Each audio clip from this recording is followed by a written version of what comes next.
Hey guys, today we're going to be making paper flowers. This is a pretty simple craft. So what you're going to get in your craft box is going to be paper to make about 4 flowers, I think, and you're going to want to use 5 sheets for every flower. So 1, 2, 3, 4, 5. Perfect. Okay, and then you're going to need one of these pipe cleaners for each flower. So to start, get your papers together neatly. It doesn't have to be perfect. And you're going to fold them into kind of a fan or accordion. So you fold up, increase it, and then you turn it over and you meet that fold like that. Increase it and flip it over again. Kitty, increase it, flip it over again, increase it, etc. So you're going to keep going till you finish it. Okay. Now I have it fully folded into a fan. You can see. Ta-da!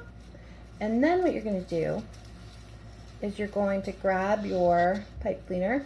You're going to find sort of the middle of your paper, and you're going to take the pipe cleaner like this, wrap it around, and then twist it to secure it in place. Then the next step is one that a lot of people don't take, but that I like to take because I think it makes paper flowers look extra exciting.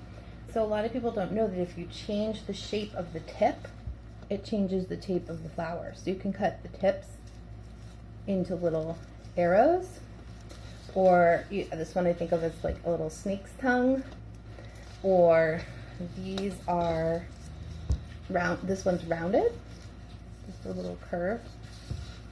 Kind of looks like a popsicle stick. And then this one has sort of many cuts made into it to make it fluffy. So those are the different things you can do. Let's try just for this one, just a round.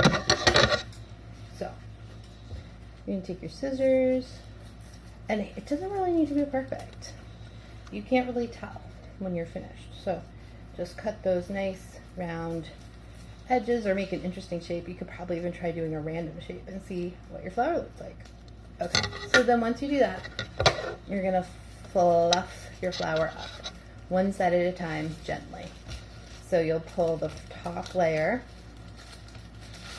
towards the middle. See, I actually ripped it. You gotta be very careful. It doesn't matter that. I mean, if you rip up the whole thing, you're gonna notice, but otherwise, you'll probably be okay.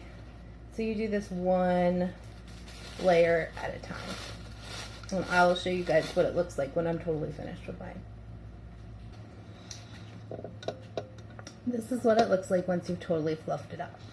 So what do you do with them when you're done? That's always the question. You can put them in a vase. I find it's hard. They kind of fall out. Something that I like to do sometimes is use this to wrap it around something and use it as a decoration.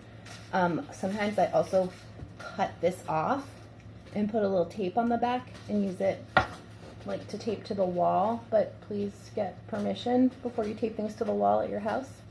Anyway, I hope you have fun making these and that you find something pretty to do with them. Bye guys!